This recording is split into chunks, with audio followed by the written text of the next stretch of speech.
Welcome and thank you for joining me in this lesson. Here we are going to discuss the connection between a scalar and a vector equation of a line. So we're going to take as an example the scalar equation of the form y equals mx plus b, and we'll compare it with a vector equation of the same line, which should be in the form xy equals x0 y0 plus some multiplier t multiplied by the coordinates of the direction vector a comma b. So here we have a line L, and in order to determine the slope of the line L, we can pick any 2 points on the line. And then we measure how we have to move vertically and horizontally, so we travel from points A to B. So to go from A to B, we must run A units, lowercase a units, and we must rise B units, lowercase b units. So we're going to say that the slope is a rise over run, so with a rise b and a run a, the slope will be b over a. So if we want to determine the direction vector of this line L, then we can pick this vector here ab and transfer it with a tail at the origin of the Cartesian plane. That will form the vector OC. So vector OC will define the direction vector for the line L. If you look at the coordinates of point C, then we're going to say that to go from O to C is the same as if going from A to B. So we must run A units horizontally, and we must rise B units vertically. So that tells us that the horizontal coordinate of C will be A, and the vertical coordinate of OC will be B. In other words, we'll say that the direction vector M will be, or will have the coordinates A for X and B for Y. Now, if you compare the slope of the vector when given, of the line, when given in the slope y-intercept form, and the coordinates of the direction form when the line is in vector form, you can tell that there is a connection here. So if the slope is b over a, then the direction vector of that same line can be created by switching these two coordinates. So the denominator will be the x coordinate, and the numerator will be the y coordinate of direction vector. So in the next example, what we are going to do is find an equivalent vector and parametric equations if the line is given in scalar form.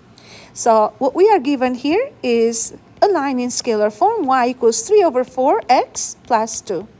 And what we are trying to find in here is both a vector equation, which should be in the form xy equals x0 y0 plus t, and then direction vector ab. And then from here we can derive the parametric equation. So let's get started with the vector equation. So the vector equation will need the coordinates of one point and the direction vector. So the direction vector can be derived from the slope of the given line. So since the slope is equal to 3 over 4, then we're going to say that the direction vector of the same line must be 4, 3. So with this, we're going to say that we have discovered the coordinates of the direction vector. So we have created part of the equation. Remember that x and y will still sit where they were. And now we are missing a point. Now remember that this vector here, or x0, y0, represents the coordinates of a vector that has the head on this line, or the coordinates of a point on a line. So we are going to say that if you want a point on the line, where else can you get it? So we're going to obtain this from the equation that is given in scalar form. How many such points can you find, or how many points can you find that lie on the line y equals 3/4 x plus 2? So if you think about it, there is an infinite number of points you can figure out, or you can find that lie on this line. And you can find them simply by giving x any value and calculating the corresponding value of y. But there is one point that is ready to use in this equation, and that would be the y-intercept. So the y-intercept is 2. And the y-intercept is a point just like any point on the line. The coordinates of it are 0 and 2. So we'll say that the vector equation of this line is 0, 2 plus t 4, 3. So with this, we've answered the first part of the question. And now we can create the parametric equations. Remember, for parametric equations, we always go the x coordinates and then combine the y coordinates after. So we'll have x equals 0 plus 40, which simplifies to x equals 40, and y equals 2 plus 3t. So the two parametric equations of this line in 2D are x equals 40 and y equals 2 plus 3t. Now we're going to take a look at another example. So in the next example, we have to find the vector equation of a line that is perpendicular to the given line, and it passes through the points 6 and 5. So let's get started. So the information given in this case is some line L with equation 4, 1 plus s negative 3, 2. So what we are trying to find in here is another line, and I'm going to give the lines a name, so lines L1 and L2, such that L2 is perpendicular to L1, so the two lines are perpendicular. We don't know what the equation of this line will be, but we do know that it must be in the form xy equals x0, y0, plus some multiplier t, and then AB. So since the two lines are perpendicular to each other, what we are going to do is use the direction vector of the given line. So we're going to say that the direction vector of the given line has the coordinates negative 3, 2. Therefore, we're going to say that a possible way to write the slope of this line will be m equals, remember that for the slope we have the y on the numerator and the x in the denominator. So this is one way of writing the slope, but it can also be written as negative 2 over 3. So either or should be fine. I'm going to stick with this value.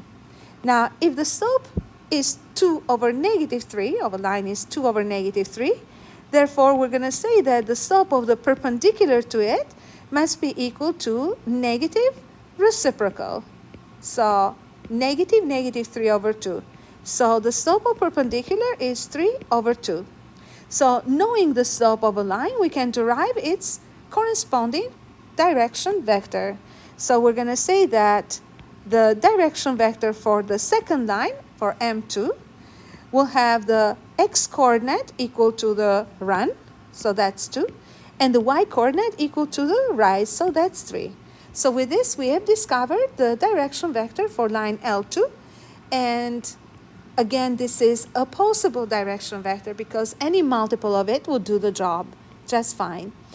And we'll say that so far we have the equation in the form xy equals, so some starting vector plus t following the direction of the vector 2, 3.